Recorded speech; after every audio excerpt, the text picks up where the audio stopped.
Hello ladies and gentlemen, my name is Eirik. Welcome to the final video on making a mold for Empyrean. We're at the last step. The mold has been made, it's beautiful, or at least functional. Or is it? That's what we're about to find out. Now if the mold opens, we'll know that it's likely going to be possible to cast in it. But we won't know for sure how easy it'll be to cast in it until we try that out.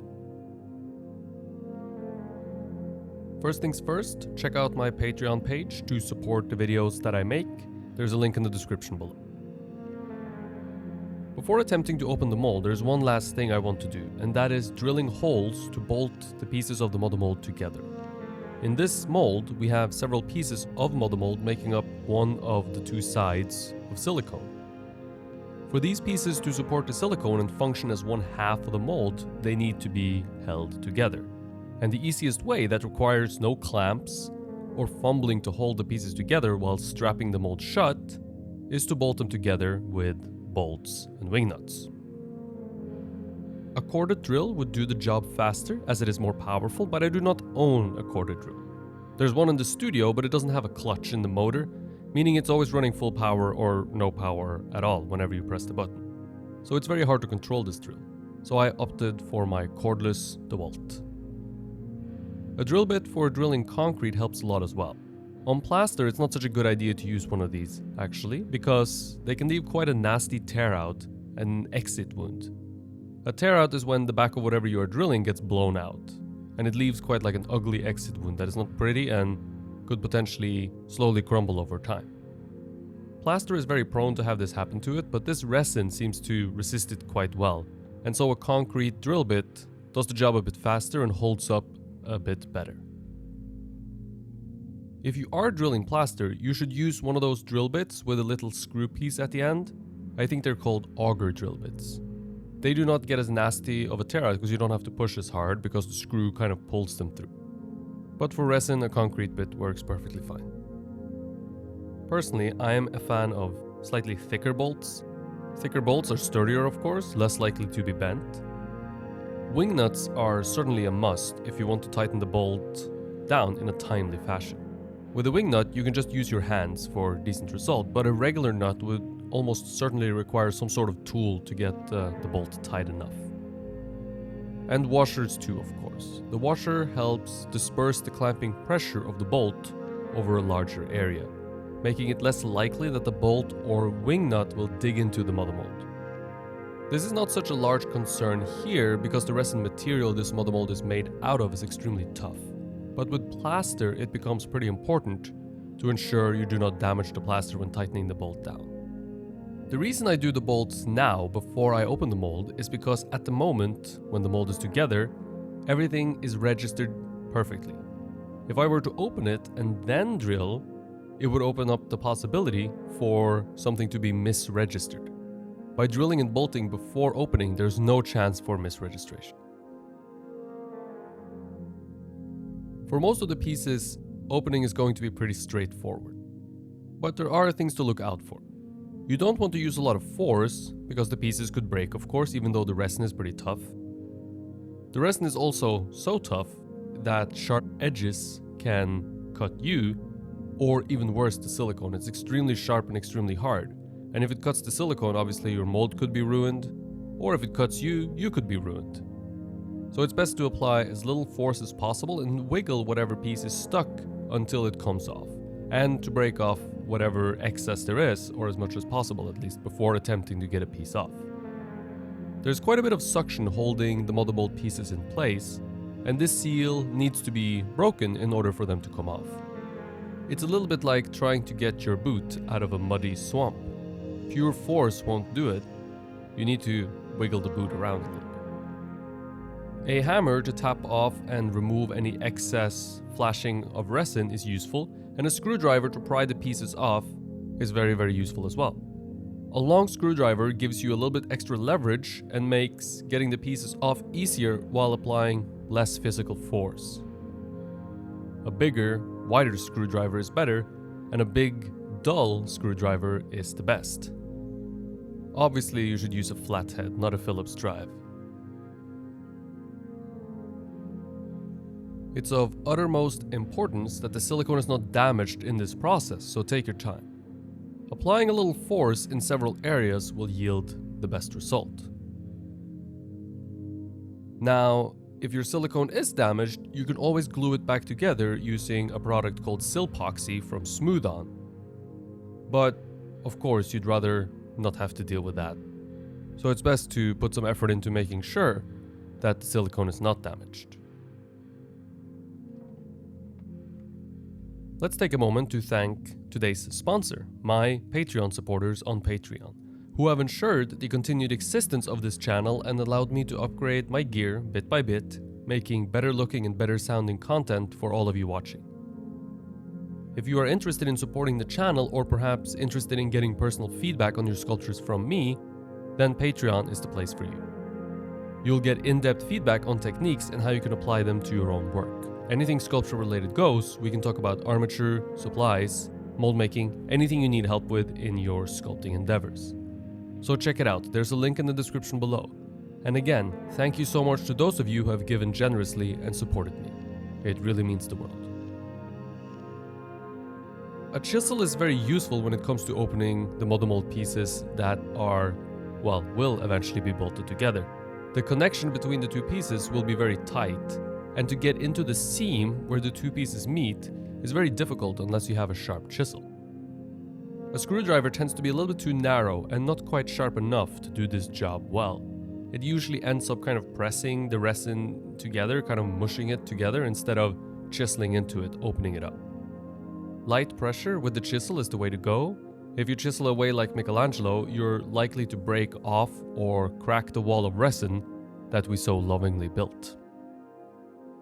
This is the reason I build a wall as thick as I do, which is potentially a little overkill, but it does mean that the wall has very little to no flex in it, and it won't bend under the pressure of the chisel. A thinner wall will often bend, becoming almost soft as it cracks in many different places, and later it won't provide proper registration when you put the mold back together. So a thicker wall is useful.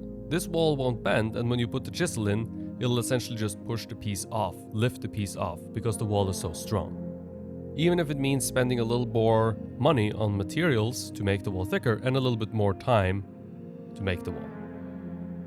Another trick you can use if you're struggling to get a piece off is to spray water or air, if you have compressed air, behind the piece to hopefully break a little bit of the suction. Now this doesn't always work, but sometimes it works, so it's worth a shot. Larger pieces tend to have much more suction than smaller pieces. For example, in the case of the back half of the torso, it was stuck on there really good. It was very hard to get off. But once I got it off, it fit back on there perfectly, not sticking at all and with no undercuts holding it on. So that was a perfect example of how much suction we're dealing with while trying to get these model mold pieces off.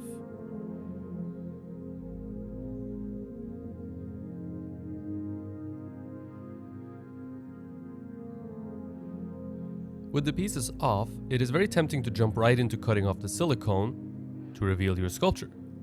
But hold your horses. There is an important thing to consider first. Each of the model mold pieces needs to be cleaned up before they are ready. If you take the silicone off, the silicone will be laying on the floor while you will be rasping or sanding away any sharp corners on your model mold. Silicone does not hold its shape very well on its own. That's why there is a model mold to cradle it in the first place. Silicone will also deform over time from its original shape if left laying on the floor for too long. This doesn't happen instantly, of course, but I tend to be very cautious when it comes to my mold, and I will take no chances. So before releasing the clay sculpture from its silicone prison, I have to rasp and sand off all the sharp corners and any burrs that are to be found on my resin model mold. The tools of the trade here is my yellow Stanley rasp. I think Stanley makes the best rasps. Remember to replace the rasp blade part every now and then, as it very quickly gets dull on the ultra hard resin. A hammer to hammer off any flashing and a chisel for more delicate operations is also really useful. And sandpaper can be used at the end to smooth and finish off the surface of the mold. Only the outside of the mold gets this treatment, obviously. However, sometimes you will find sharp areas inside the mold as well, and to ensure that they don't cut the silicone, I carefully sand those down a touch as well. But this has to be done in a very subtle fashion. Removing too much from the inside of the model mold would leave room for the silicone to deform, and we won't get the same thing that we put in the silicone, or sculpture, out of the silicone, which is of course the entire purpose of making the mold. This is also an important step if you want to be a professional mold maker. Treating your mold with the same care as you treated your sculpture is likely to yield better result. If you are casting in the mold yourself, cleaning off any sharp spots will keep you from slicing your hands to pieces.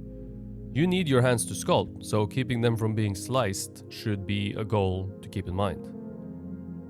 If you are handing your mold off to a foundry to cast in, then that foundry will not be very happy if your mold is full of sharp edges either. Foundry workers need their hands to operate, and you look like a lazy fool if you show up to a foundry with a mold that looks like a bear trap.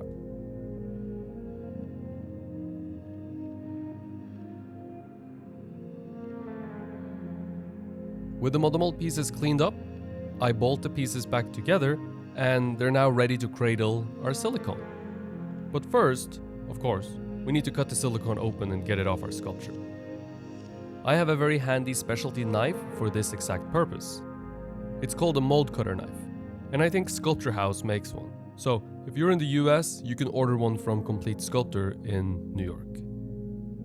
What's special about this knife is that it has a groove in the blade, a half circle, which creates a positive and a negative circle or groove inside the cut on the silicone, one on each side of the cut, which in turn means that when the silicone pieces are being put back together again, they will register together flawlessly. At least that's the hope and dream.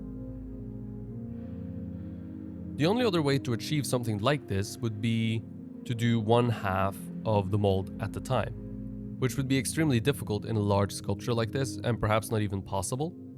But in a smaller sculpture, it's possible. So maybe one day I'll do a video on making what's known as a matrix mold, which is a much more complicated mold, but also a lot more accurate actually.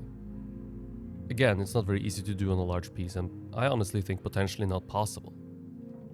Especially for a one-man band like myself.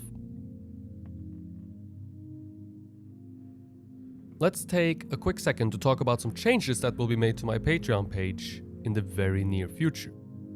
A week from now actually, on November 7th, I'll be putting out exclusive Patreon content, videos that you will only have access to if you are my supporter on Patreon. The first series we will embark on is the Beginner's Guide to Figure Sculpture. We will cover how to sculpt a standing nude female figure in contrapposto in half life-size scale. I will cover everything from the measurements that need to be taken, to the armature, to the sculpting, and of course eventually the mold making. This will provide all the answers you'll need for sculpting a standing nude figure. Whether you sculpt from life or from photo reference, we will cover how to work from both. One video will be released on the first Thursday of every month, starting on November 7th. The video will be longer than what you're used to seeing here on YouTube, probably around 30 to 45 minutes. It will all be real-time footage, no time lapses, and I will do my best to use a very linear process with clearly defined steps, making it both easy to follow and easy to do on your own. Any patron pledging $5 or more will get access to the videos. I'm excited to finally be putting out exclusive Patreon content to my patrons whose support is greatly appreciated. So stay tuned for November 7th and check out my Patreon page by clicking the link in the description below. The mold cutter knife doesn't always reach all the way to the surface of my sculpture. Now I'm not worried about this because I can go back and complete the cut with a fresh sharp blade. In my case here, a fresh box cutter. What I am worried about, however, is keeping the registration bend in the blade at an even depth when using the mold cutter knife. I made a little black Sharpie mark on the blade so that I can gauge the depth, making sure that the registration groove never gets too close to the surface or too close to the inside of the mold. Both would be less than ideal. As you can probably tell, not every cut needs to be done with the mold cutter knife. There are pieces here that are not meant to go back together. I will cast separate pieces and then attach them together once the cast is out of the mold. Where those pieces meet, I can cut a simple cut using my box cutter and doing as clean of a cut as possible.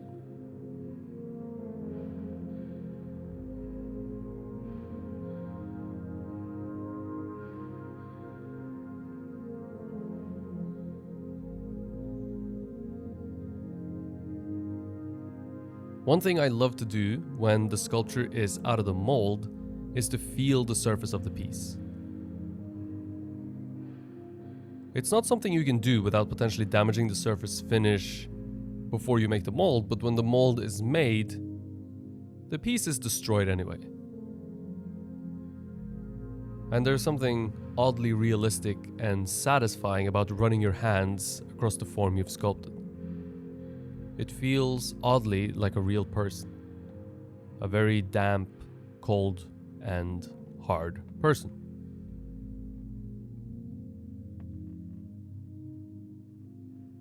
The most difficult part of getting the silicone skin off is cutting the inside of the legs. Now, why is it hard? It's hard because you are cutting blind. Normally, you cut through a wall, and even when you cut that little opening in between the legs, you can cut from the inside, but you'll still have the blade going into a wall, coming out of your silicone wall. So you can see if you're in the middle of the wall or not, and you can see if you're straying towards one side or the other. But when cutting further up, where there is no wall, you are cutting blind, and you can't really see if your blade is going to end up poking through the side of your leg, creating a big tear in your mold. The best way to deal with this is just to take your time and be really, really patient and go really, really slowly. And be on the lookout and kind of make sure that you constantly are feeling your silicone to see if you can feel the blade underneath the surface and to make sure that you are heading in a good direction, making sure that the blade never strays from as close to the middle in between the legs as possible. This is actually a good reason to use a little extra silicone to thicken up this area, just to give yourself as much room as possible while cutting. If this section is very thin, you are more likely, of course, to have the blade come out of the surface of the leg and not come out the inside of the leg, the inside of the other leg. Now, if you do make a mistake while cutting, as I mentioned before, there's always Silpoxy from Smooth On that you can use to glue your silicone back together. And this product actually works really well. So, in case you make a mistake, which does happen, you can get yourself some Silpoxy and glue your silicone back together. If you enjoyed the video and want to learn sculpture from me, check out my Patreon page. I give feedback and critiques on people's work, and we talk about whatever you need help with in your sculpting endeavors. And awfully soon, by November 7th actually, there will be exclusive sculpting content on my Patreon. The first series we are embarking on is the Beginner's Guide to Sculpting the Figure. I'm super excited to finally be creating exclusive content for Patreon, and hope you'll be too, and we'll take a look. The link to my Patreon page is in the description below. With that, the mold has been opened, and all that is left is destroying what is left of our sculpture. All the clay goes in the clay recycling bin to be recycled and reused another day for another sculpture. Hit the subscribe button and the bell to be notified whenever a new video comes out. If you enjoyed the video, click the like button and share it with your friends and family. It helps me out a lot. Thank you for watching, stay creative, and I hope to see you in the next one.